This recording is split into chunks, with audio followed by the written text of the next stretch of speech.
Telangana assembly సమావేశంలో assembly సాక్షిగా మీరు చూశారు, అందరూ కూడా గమనించారు. తెలంగాణ ముఖ్యమంత్రి గారు రేవంత్ రెడ్డి గారు ఆవేశంలో కేటీఆర్ వాళ్ళు రెచ్చగొట్టే విధంగా మాట్లాడితే వాళ్లకు సమాధానం చెప్పాలా అనే ఉద్దేశంతో కొన్ని లోపాయిగా జరిగిన దొంగగా మాట్లాడుతున్న కొన్ని మాటలను అసెంబ్లీలో బయట వేయడం జరిగింది. ఆయన వాంటెడ్లీ ఏమిటంటే, మామూలుగా అయితే అవి దాచిపెట్టేయాలా, ఆయన ఏదో ఉద్రేకంలో వచ్చేసి మాట్లాడేయడం జరిగింది. అది అందరూ కూడా గమనించారు. మనకు తెలంగాణ నుంచి వాటర్ మనకు రావాల్సి ఉంటే ఆంధ్రప్రదేశ్కు అవి రావాల్సిన నీళ్లను చంద్రబాబు నాయుడు గారితో మాట్లాడుకొని ఆంధ్రప్రదేశ్ ముఖ్యమంత్రి గారితో నేను దాన్ని కూడా లేకోకుండా మాట్లాడి తెలంగాణకే ఉండేటట్లు నేను చేసినాను అని మాట్లాడడం ఎంతవరకు అది కరెక్ట్ అనేది తెలియజేస్తున్నాం. రాయలసీమ వాసులుగా మేము మాట్లాడేది ఏమంటే, ఆల్రెడీ రాయలసీమ కరువు కాటకాలతో అల్లాడుతుంది. తాగునీరు సాగునీరు కూడా ముందుటి నుంచి కూడా రాయలసీమలో అనంతపురం జిల్లా కానీ మన తమ్మడపల్లి ఏరియా కానీ మనకన్నిటికీ కూడా ఏ ప్రభుత్వాలు ఉన్నా కూడా ఇది మామూలుగా కూడా రాయలసీమ కరువు ప్రాంతంగా ప్రకటించి ఎన్నోసార్లు రైతులకు డబ్బులు కూడా వేయడం జరిగింది. ఎరువులు కానివ్వండి, విత్తనాలు కానివ్వండి, ఇవి కూడా కరువు ప్రాంతం అని సబ్సిడీ కింద ఇవ్వడాలు కూడా జరిగినాయి. ఇలాంటి ప్రాంతానికి నీళ్ళు వస్తా అంటే ఆ నీళ్లను కూడా నేను అడ్డగించుకున్నాను. నేను చంద్రబాబు నాయుడు గారితో మాట్లాడంటే ఇప్పుడు నాకు కావాలా అని కోరుకునేది అది ఆయన ఇష్టం. కానీ ఇక్కడ చంద్రబాబు నాయుడు గారికి ఎంత మాత్రం ఆంధ్రప్రదేశ్ ప్రజల మీద చిత్తశుద్ధి ఉంది అనేది మేము సూటిగా అడుగుతున్నాం. ఎందుకంటే ఆయన ఎట్లయితే తెలంగాణకు ముఖ్యమంత్రి, ఈయన ఆంధ్రప్రదేశ్కి ముఖ్యమంత్రి. వీళ్ళిద్దరూ కూడా ఈయన గురువు, ఆయన శిష్యుడు. ముందుటి నుంచి కూడా చంద్రబాబు నాయుడు గారి శిష్యులే రేవంత్ రెడ్డి గారు. తెలుగుదేశంలో ఉండేటప్పుడు అందరికీ తెలుసు. ఇప్పుడు కూడా చూడండి, తెలంగాణలో హైడ్రా కింద అన్నీ కూడా కొట్టేస్తున్నారు కాంగ్రెస్. ఆయన ఏం చేస్తే ఇక్కడ అవి జరుగుతూ ఉంటాయి. విజయవాడలో వీళ్ళు కొట్టేస్తున్నారు. అక్కడ తెలంగాణలో రేవంత్ రెడ్డి గారు బీజేపీతో అగేనిస్ట్, కానీ చంద్రబాబు నాయుడు గారు ఇక్కడ బీజేపీతో ములాఖత్తు. అది ఆ లోపాయి కార్యక్రమాలు అనేటివి మనం ఎంత దాచి పెట్టుకోవాలన్నా కూడా ఒక్కొక్కసారి అవి బయటకు వచ్చేస్తాయి. అది అందరూ కూడా చూస్తున్నారు.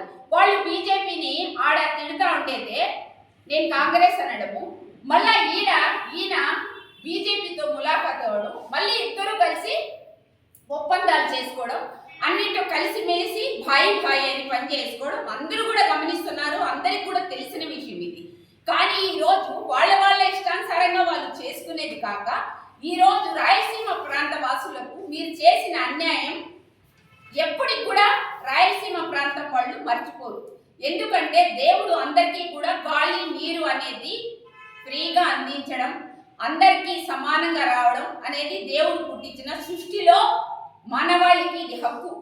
కానీ ఈరోజు ఆ సృష్టికి విరుద్ధంగా వాళ్ళందరూ చేస్తున్నది ఏమంటే, రాయలసీమకు నీళ్లు రాకోకుండా ఈరోజు ఒప్పుకొని లోపాయి కార్యక్రమంగా చంద్రబాబు నాయుడు గారు ఒప్పుకొని రేవంత్ రెడ్డి గారికే అది వదిలేయడం, దాంట్లో ఏమేం మాట్లాడుకున్నారు ఇంకా లోకల్ అనేది మేము కూడా వైఎస్ఆర్ పార్టీ తరఫున అందరం కూడా కోరేదేమంటే, దీనికి నిజ నిర్ధారణ కమిటీ ఒకటేసి ఆ కమిటీలో వాళ్ళు ఏమేం మాట్లాడుకున్నారు లోపాయి కార్యక్రమంగా, నీళ్ళు ఒకటేనా ఇంకా ఏమైనా చేసినారా అనేది కూడా తేల్చాల్సి ఉంది దీనికి.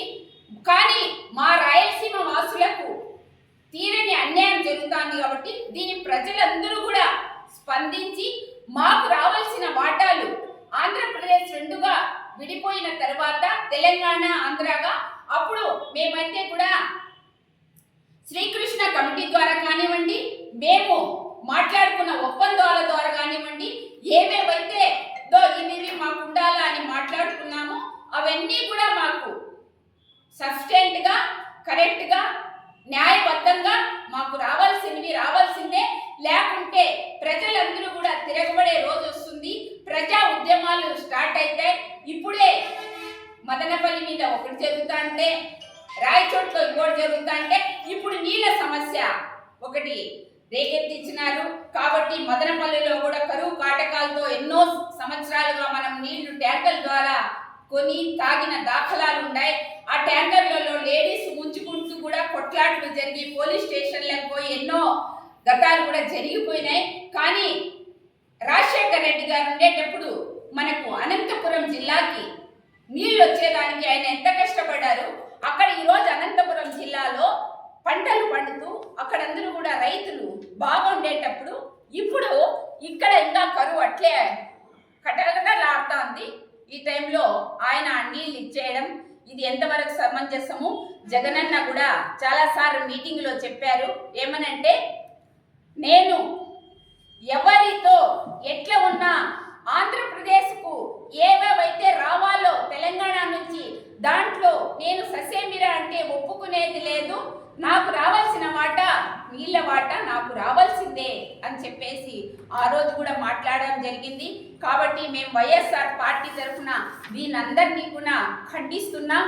మీరు గాన మాకు రావాల్సిన నీళ్ళ వాటా ఇవ్వకపోతే మాత్రం మీ లోపాయి కార్యక్రమాలు ఏమైనా చేసుకోండి, మా వాటా మాకు రాకపోతే మేము దీని గురించి తీవ్రంగా ఖండిస్తూ దీని మీద ఎక్కువగా మేము ప్రజల్లోకి తీసుకెళ్ళి అందరూ కూడా దీని గురించి లోతుగా పోయి ధర్నాలు రాస్తారోకోలు కూడా తీసి మా వాటాని మేము తీసుకుంటామని తెలియజేసుకుంటున్నాం ఈరోజు.